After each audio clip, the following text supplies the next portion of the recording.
তুমি নিজে থেকে এলে, নিজে থেকে ধরা দিলে ঠাকুর। ঠাকুর, আমরা যে পণ করেছি আমরা আপনাকে ছোব না।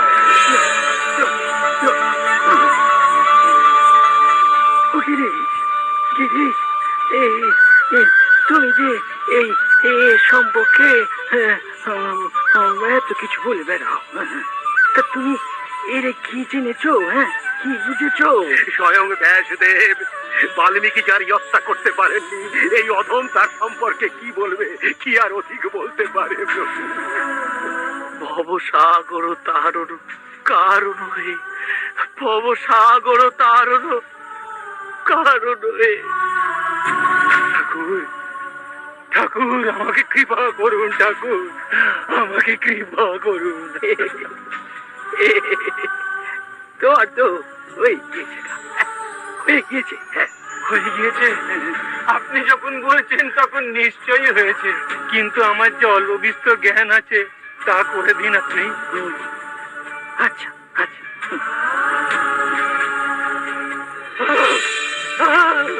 ঠাকুর, আমি কি দেখছি? ঠাকুর, আমি কি দেখছি? সর্বত্র মানুষ, গাছপালা, সর্বত্র আমি ঠাকুরকে দেখছি, আমি ঠাকুরকে দেখছি।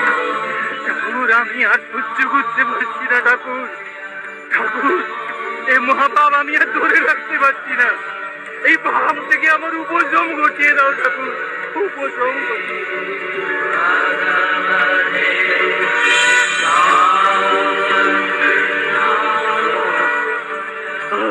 ঠাকুর, ঠাকুর, ঠাকুর,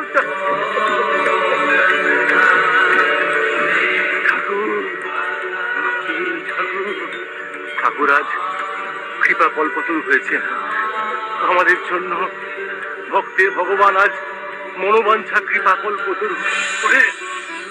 তোরা চেনে চেনে যার যা মনোবাঞ্ছা আছে ঠাকুরের কাছে চেনে। ঠাকুর আজ কৃপা কল্পতরু। ঠাকুর আজ অকাতরে বিলোবেন, কাউকে ফেরাবেন না, কাউকে ফেরাবেন না। চেনে চেনে ভক্তি, জ্ঞান, বিবেক, বৈরাগ্য, ধন সম্পত্তি, যার যা চাই সব চেনে চেনে রে, চেনে। তোমাদের কি চাই? কি চাই? আমি কিচ্ছুটি চাই না, কিচ্ছুটি না। ধর্ম, অর্থ, কাম, মোক্ষ, লোভ কিচ্ছু নয়, কিচ্ছু নয়। আমি শুধু তোমাকে চাই, শুধু তোমাকে চাই। কৃপাময়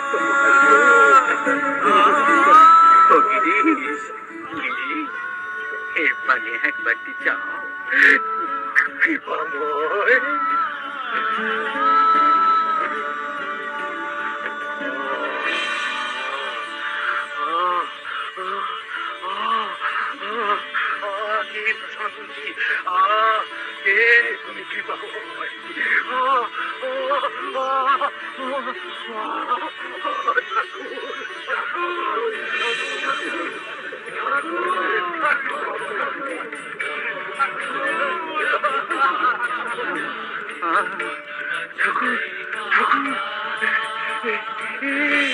আমার কি হচ্ছে ঠাকুর? ঠাকুর, ঠাকুর, ঠাকুর,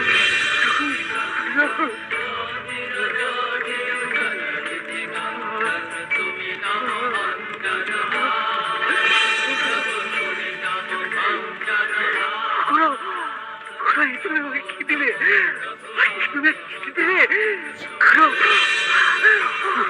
কি শান্তি, কি শান্তি।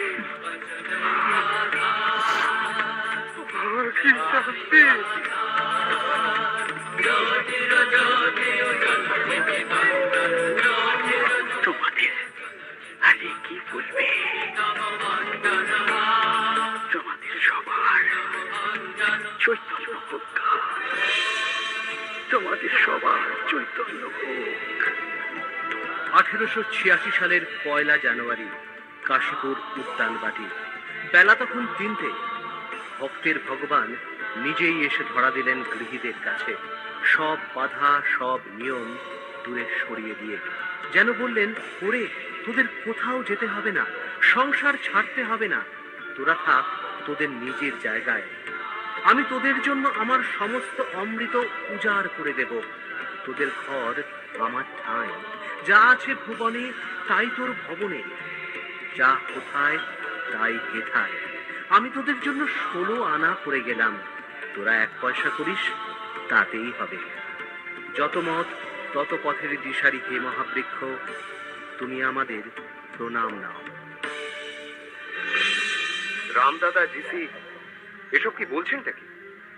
অসুস্থ মানুষটার উপর দেবত্ব আরোপ করছে। কিরে রাখা, তুই কিছু বলছিস না যে? কিছু বল। তাহলে কি তুইও ওনাদের এই প্রচারটাকে সমর্থন করছিস? রাখাল, চুপ করে থাকিস না, কিছু বল। যে মানুষটা অপরের সাহায্য ছাড়া বিছানা থেকে উঠে আসতে পারেন না, তিনি একা উপর থেকে নিচে নেমে আম গাছতলা পর্যন্ত গেলেন। ব্যাপারটা ভাবতে কেমন আশ্চর্য লাগছে। ঠিক তাই, এটা কিভাবে সম্ভব হলো? মা এত সতর্ক থাকেন ঠাকুরের ব্যাপারে, আর তিনি কিছু টের পেলেন না।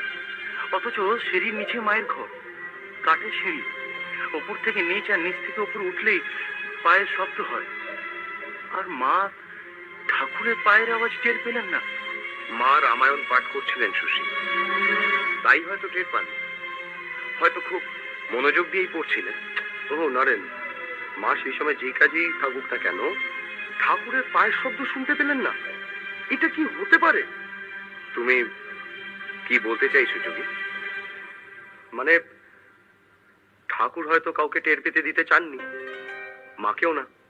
তিনি হয়তো গৃহীদের সঙ্গে দেখা করতে চেয়েছিলেন, তাই আমরা কেউ কিছু টের পাইনি। তার মানে ওনাদের মতো তোরাও ঠাকুরকে অবতার বলে মনে করছিস? আমি ঠাকুরকে অবতার বলে মনে করি না। তিনি একজন রক্ত মাংসের প্রেমময়, ভালোবাসায় ভরপুর মানুষ। আমি গৃহীদের জন্য একটা নিয়ম তৈরি করেছিলাম। যতদিন না ঠাকুর সম্পূর্ণ সুস্থ হচ্ছেন, গৃহীরা কেউ ঠাকুরের কাছে যাবেন না, তাকে ছোঁবেন না। ওনাদের নিঃশ্বাস প্রশ্বাস ঠাকুরের শরীরে লাগবে না। জিসি মাস্টারমশাই সেটা মেনেও নিয়েছিলেন। তাহলে হঠাৎ আজ কি হলো? কি ব্যাপার শরৎ, তুমি কিছু বলছো না যে? কি মনে হয় তোমার? ঠাকুরের পক্ষে কি সত্যি সত্যি কল্পনার কল্পতরু হয়ে ওঠা সম্ভব? দেখো নরেন, সবকিছু শুনে আমার যা মনে হয়, কল্পতরুর ঘটনাটি আসলে আত্মপ্রকাশে অভয়দান। আত্মপ্রকাশের অবৈধান মানে? যাদের স্পর্শ, নিঃশ্বাস প্রশ্বাস থেকে আমরা ঠাকুরকে এতদিন দূরে রাখার চেষ্টা করেছিলাম, অনেকদিন ধরে ওনারা আসছেন ঠাকুরকে দেখতে, ছুতে, কিন্তু আমরা তা করতে দিচ্ছিলাম না। এতে ভক্তরা মনে মনে দুঃখ পাচ্ছিলেন। কিন্তু কৃপা সিন্ধু ঠাকুর তার ভক্তদের দর্শন দিয়ে ভক্তদের মনে দুঃখ, মনোবেদনা সবকিছু দূর করে দিলেন। গৃহী ভক্তরা এতদিন ধরে যা যা চেয়ে এসেছিলেন মনে মনে, ঠাকুর অকাতরে তাদের তাই বিলিয়ে দিলেন। বিভেদের যে সূক্ষ্ম দেওয়ালটা আমাদের সবার মাঝখানে চারা দিয়ে উঠেছিল, তুমি বলতে চাইছো ঠাকুর সেটাকে নিজের হাতে সরিয়ে দিলেন? আমার তো ঠিক তাই মনে হয়। দক্ষিণেশ্বরে এরকম হামেশাই হতো। এমন এমন কিছু মানুষ ঠাকুরের সঙ্গে দেখা করতে আসতেন, যাদের সঙ্গে আমরা ঠাকুরের দেখা করতে দিতাম না। কিন্তু ঠাকুর তার ভক্তদের সম্মুখে ঠিক উপস্থিত হয়ে যেতেন। হ্যাঁ, এমন ঘটনা এর আগে ঘটেছিল বটে। আমার কিন্তু ওনাদের এই প্রচারটা ঠিক ভালো লাগছে না। ওনারা মানে গৃহীরা যাকে বলেছেন ঠাকুর কল্পতরু হয়েছেন, তাকে আমরা বলবো ঠাকুর গৃহীদের অভয়দান করেছেন, আত্মপ্রকাশে অভয়দান।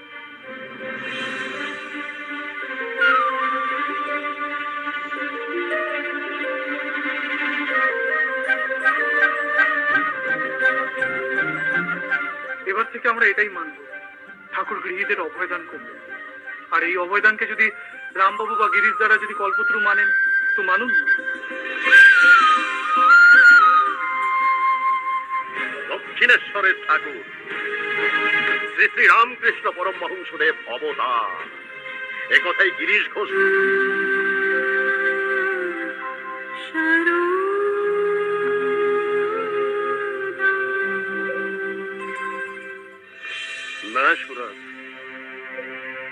ঠাকুর শুধু কল্পতরু নন, ঠাকুর আজ ভক্তবাঞ্ছা কৃপা কল্পতরু হয়েছেন। ভক্তবাঞ্ছা কৃপা কল্পতরু। আহা! কি দেখলাম আমি, কি দেখলাম সুরত! আমি দেখলাম যেন বেদ বেদান্ত অতিক্রম করে ব্যাসদেব বাল্মীকির ওই ওই কলমের নির্যাস নিংড়ে পরম করুণাময় ভগবান শ্রীরাম আর পরম পুরুষ ভগবান শ্রীকৃষ্ণ একাত্ম হয়ে এক দেহে আমার সম্মুখে এসে দাঁড়িয়েছেন। আর দাঁড়িয়ে আমাকে বলছেন, ভয় কিরে গিরিশে, ভয় কিরে, আমি তো আছি। অকুল দিশাহীন সাগরে আমি তো তোদের বাতিঘর, বিপদের আধারে আমি তো সূর্যোদয়। আমাকে বলছেন অবতার সুরত, অবতার তিনি, অবতার। দাদা, আমি পারছি না রে অতুল, আমি পারছি না। আমি যা দর্শন করলাম তা সত্যি দর্শন করলাম তো, সত্যি তো, কোনো স্বপ্ন নয় তো। বহু সঞ্চিত পুণ্যের স্বপ্ন ফল। হ্যাঁ দাদা, আমরা সত্যি কাশীপুর উদ্যান বাটিতে কল্পতরু দর্শন করেছি দাদা। আমরা ধন্য হয়েছি দাদা, ধন্য হয়েছি। আমার বহু পুণ্য যে আপনারা কল্পতরু দর্শন করেছেন। নিজেদের জন্য কিছু চেয়ে নিলেন না কল্পতরুর কাছে? কোন মুখে চাইবো সুরত, কোন মুখে চাইবো কিছু? কতবার তিনি মানুষের সংসারে দেহ ধারণ করে এসেছেন, কতবার, কিন্তু কোনোবারও এতটুকু সুখ পাননি, এতটুকু শান্তি পাননি। রামচন্দ্র রূপে জন্মগ্রহণ করেছিলেন অযোধ্যায় রাজা দশরথের পুত্র হয়ে, কিন্তু রাজ্যাভিষেক হওয়ার আগেই তাকে বনবাসে যেতে হলো, বনবাসে। তারপর সেখানে রাবণের হাত থেকে সীতাকে উদ্ধার করে সংসার সুখে থাকবেন বলে সিংহাসনে বসতে না বসতেই প্রজাদের মনোরঞ্জনের জন্য সীতাকে ত্যাগ করতে হলো। কি অসহ্য যন্ত্রণা, কত কষ্ট সইলেন এই সর্ব পাপ তাপ হরণকারী। মাতা দেবকীর গর্ভে জন্মগ্রহণ করলেন কারাগৃহে শ্রীকৃষ্ণ রূপে, কিন্তু সেই শিশু কৃষ্ণ জন্মগ্রহণের পরে মায়ের স্নেহ থেকে বঞ্চিত হলেন, পেলেন না মায়ের ভালোবাসা, গর্ভধারিণীর ভালোবাসা পেলেন না। রাজপুত্র হয়ে বড় হলেন এক গোয়ালার ঘরে। আয় আয়, দুষ্টের দমন আর শিষ্টের পালন করতে গিয়ে সুখ কি, শান্তি কাকে বলে কিছুই বুঝতে পারলেন না, কিচ্ছু পেলেন না জীবনে। শান্তি প্রতিষ্ঠার উদ্দেশ্যে কুরুক্ষেত্রের যুদ্ধে অর্জুনের রথের সারথি হলেন তিনি, অর্জুনের রথের সারথি। হ্যাঁ, মানুষের মনে শান্তি প্রতিষ্ঠিত হলো, কিন্তু শত শত মৃত্যুর জন্য তাকে দায়ী করা হলো, তাকে। সমস্ত অভিযোগের তীর তিনি নীরবে সহ্য করলেন, মাথা পেতে মেনে নিলেন সব সব অভিযোগ। আর শেষে মৃত্যুবরণ করলেন এক ব্যাধের তীরে। আর এখন তিনি দুরারোগ্য ক্যান্সারে। এক মুঠো ভাত খেতে পারছেন না সুরত, এক মুঠো ভাত, গলার ভেতরে তকতকে ঘা। একটা একটা করে দিন পার হচ্ছে আর উনি এক পা করে এগিয়ে চলেছেন। সুরত, যুগ যুগ ধরে যাকে এত কষ্ট, এত দুঃখ, এত যন্ত্রণা দিয়েছি আমরা, তার কাছে হাত পেতে কি চাইবো, কি চাইবো আমরা? কি দিয়েছি আমরা তাকে? কি? ঠাকুরকে আমরা কিছুই দিইনি দাদা, উল্টে তাকে অবতার বললে নানা রকম কটূক্তি শুনতে হয়েছে আমাদের। বিরাট ভজন হতে হয়েছে ওই বিজ্ঞানের পূজারীদের কাছে। I don't care, I don't care. বিজ্ঞান আমরাও কম বুঝি না অতুল। দক্ষিণেশ্বরের ঠাকুর শ্রী শ্রী রামকৃষ্ণ পরমহংসদেব অবতার। একথাই গিরিশ ঘোষ যতদিন বাঁচবে শত মুখে প্রচার করবে, শত মুখে। অধরে অস্ফুট হাসি, যেন এক মহাযোগী প্রেম অবতার। উজ্জ্বল বিমল কান্তি, তাপিত জনের শান্তি, চরণে হরণ ধরাবার, সরেণ্য বরেণ্য আত্মা প্রণম সবার। ঠাকুরের দেখতে না পেয়ে বারবার ওই গৃহস্থ ভক্তরা ফিরে যাচ্ছিল।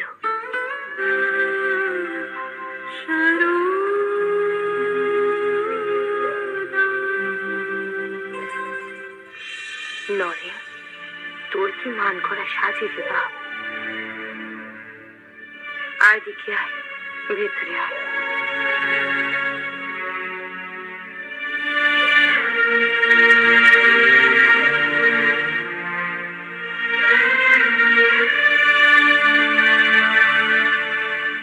এবারে আমারে বল, কার উপরে তো মান করছিস তুই? নড়তে চড়তে কষ্ট হয়, তাও তিনি বাগানে গেলেন কেন মা? নরেন, ঠাকুর যে দেখতে পাচ্ছিল তোরা তেনার অন্যান্য ভক্তদের তেনার কাছে আসতে দিচ্ছিস না। সেটা তো ঠাকুরের ভালোর জন্য মা, ওনার শরীরটা যাতে তাড়াতাড়ি সুস্থ হয়ে ওঠে সেই জন্য।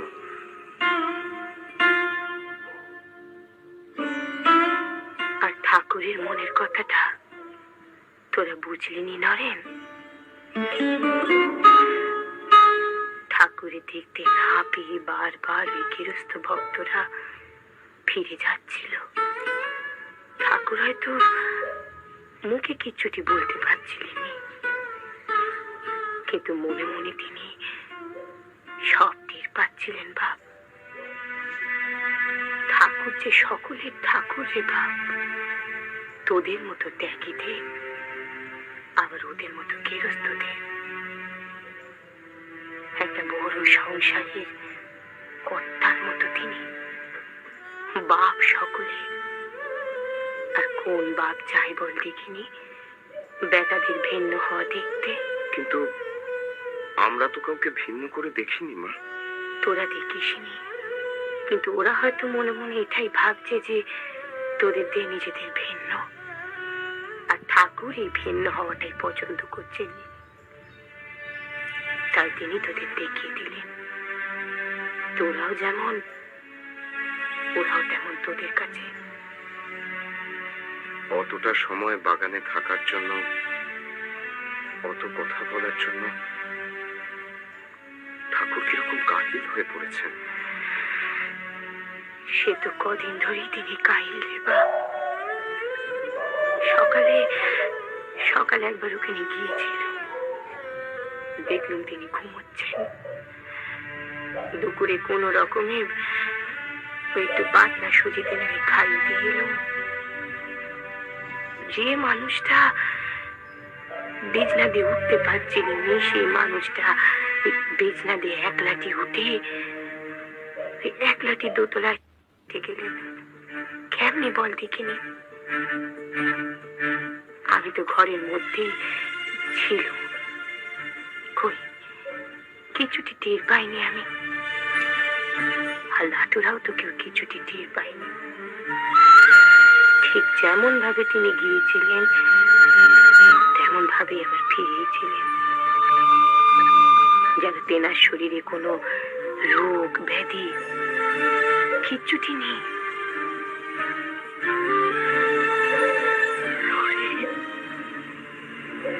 মনীষীর শরীর নিয়ে জন্মেছি এই মানব সংসারে।